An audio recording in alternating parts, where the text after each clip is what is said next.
नमस्कार दोस्तों, तूली the vlogger में आप सबका फिर से स्वागत है। दोस्तों आज की इस वीडियो में मैं आप लोगों को बताने वाली हूँ कि चौराहे पर अगर कोई चीज़ पड़ी हुई है तो उसे क्या नहीं करना चाहिए और उससे क्या बचाव करना चाहिए। ठीक है, वो सारी चीज़ें आज के इस वीडियो में। लेकिन हमेशा की तरह आगे बढ़ने से पहले चैनल को सब्सक्राइब कीजिए, बेल बटन को दबाइए। वीडियोस अच्छी लगती है तो लाइक शेयर एंड कमेंट करना बिल्कुल भी मत भूलिए। आगे बढ़ते हैं दोस्तों। जब भी हम वॉक करते हैं, रास्ते पर चलते हैं, तो हमें पता नहीं होता है कि क्या गिरी हुई है।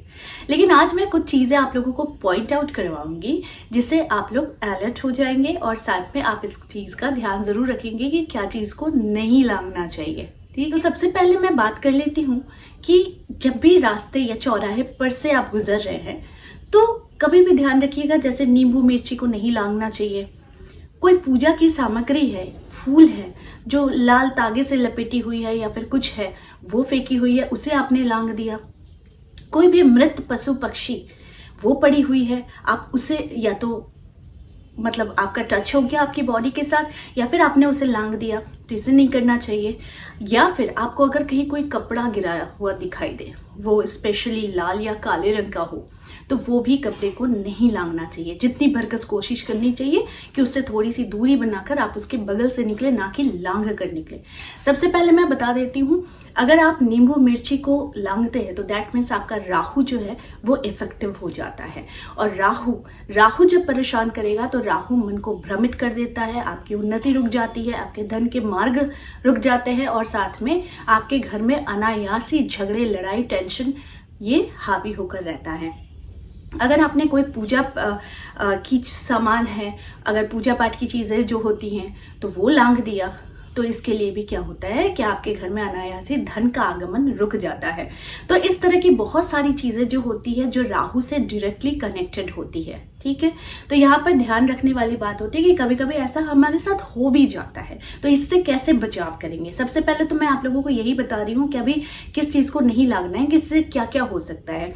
आर्थिक स्थिति बिगड़ सकती है अगर आप लांघते हैं, आपकी दुर्भाग्य आ जाती है, सौभाग्य बिल्कुल नहीं रहता है, या फिर आपके घर में आए दिन किसी ना किसी चीज़ों का प्रॉब्लम्स लगा हुआ रहता है। ठीक है, तो आप बचाव करेंगे कैसे, उसके बगल से जाकर उसे लांघ करने, इसे हमेशा ध्यान में रखिएगा। अब चलिए मान लेते हैं कि आपने ये गलती कर बैठी।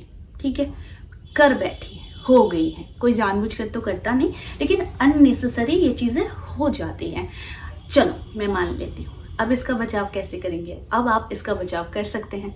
हो सकता है आपने पहले कर लिया हो, अब ये वीडियो देखना तो अभी ही कर लेना। ठीक है, करने के लिए आप लोगों को क्या करना है, एक फैली हुई कोई भी बर्तन ले लेनी है, या फिर जो प्लास्टिक के होते हैं ना टब्स वगैरह, वो छोटा सा ले लेना जिसमें आपके पाँव डूब जाए। ठीक है, तो वहां पर आपको थोड़ा सा सेंधा नमक या फिर सी सॉल्ट आपको डाल देना। आप लोगों को उस पानी में डाल देना है, ल्यूक वार्म वाटर में, मतलब उष्ण पानी में। ठीक है, डालने के बाद आप लोगों को पैर डुबो के बैठ जाना है। आप किसी चेयर का सहारा लेते हैं, सोफे का सहारा लेते हैं, तो आप सोफे पर बैठे, चेयर पर बैठे, लेकिन आपके पाँव उस टब के अंदर होनी चाहिए। ठीक है, तो आपके पैर जब तक डूबे हुए हैं तब तक आपको अपने इष्ट देव के मंत्र का जाप करना चाहिए।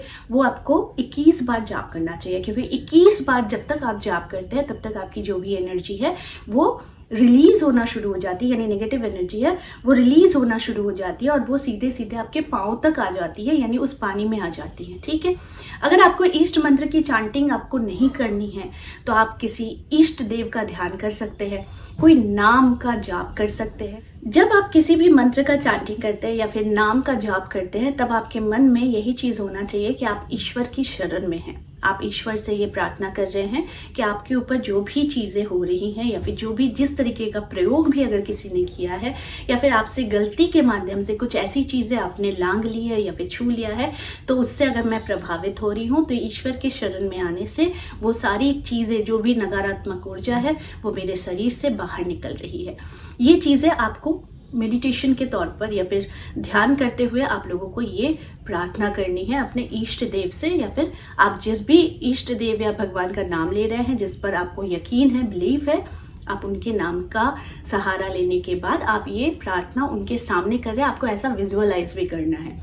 आप देखेंगे ऐसा सिर्फ और सिर्फ आप अगर एक बार करते हैं, दिन में एक बार करते हैं, तो इससे ही आपको फायदा नजर आना शुरू हो जाता है। ठीक है, और इसे जरूरी नहीं है कि आप हमेशा करते रहें। जब जब आपको लगे कि आप बहुत ज्यादा परेशान हो रहे हैं बहुत ज़्यादा आपके अंदर नेगेटिव ऊर्जा का वास हो रहा है, घर में लड़ाई झगड़ा कलह हो रहा है, तो फिर आप इस वाटर टेक्निक का भी यूज़ कर सकते हैं।